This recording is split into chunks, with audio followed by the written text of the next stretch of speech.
This is Andi Purewal of Boxing Social in association with Betfred. I'm joined by the Cinderella Man, Maxi Hughes here in Manchester. Maxi, before we do come on to yourself, we've obviously just seen another devastating performance from Conor Benn, second round stoppage victory. What did you make of his short and brief time in the ring today?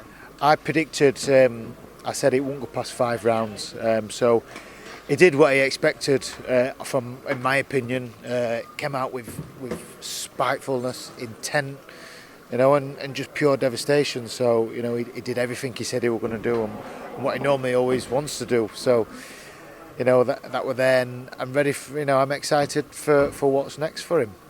What would you like to see next from the names that are being mentioned? I've asked everybody, so Mikey Garcia, Danny Garcia, Adrian Broner, Carl Brooker, Amir Khan. Yeah. Who for you would you like to see for him next? Them names, I don't know if... I think it's a good fight for the time. Obviously, he's probably elite, but Mikey Garcia, I think Mikey's best days are at the lower weights. At super featherweight and lightweight, I think he were absolutely fantastic. And he was one of my favourite. When he was current, I remember when he had his 3.5 years out. I remember searching when he's googling when he's Mikey Garcia back fighting, because I was seeing what he'd done. I'm like, where's this guy gone? What a talent and what he was, and where's he gone? What's happened to him? Trying to find. So, big Mikey Garcia fan, but as he's gone up to welterweight, I think Conor especially is fully. Better at that weight, but yeah, good fight. He's probably on his best days are probably behind him, and his better days are at the lower weights. He's got that elite level experience, which I think Conor now needs to gain. Obviously, he's blasting guys out the level that Van Heerden, Algeria, them guys are on. He's absolutely smashing them to pieces. They can't live with him, so. He needs someone who's going to stand up to him a bit more, so he can go through some gears, maybe face someone who's putting it on him, so he can learn. He can do a bit of back foot boxing, and it all makes him a more rounded, fighter ready for them world titles.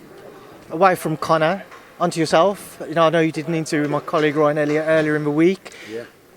Any update? Ryan Garcia, I know it's the fight which is on the tip of everybody's tongue for yourself. Yeah, it's still, the momentum still seems to be there on social media. Eddie still wants that fight, and he said he's trying, he can't do no more. I think it's down to Ryan and his team, Oscar De La Hoya.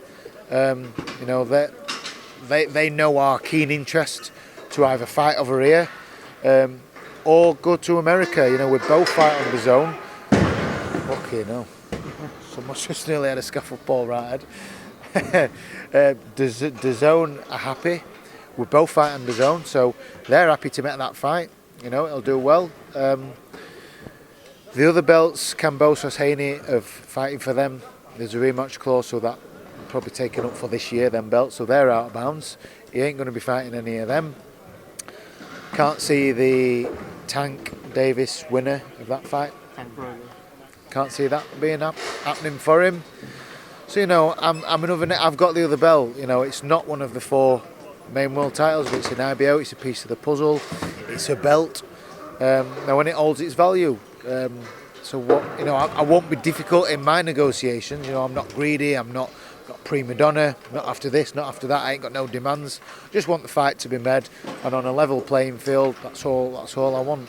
From what you saw from the to-go fight, how confident are you that you could overcome the challenge of Ryan Garcia?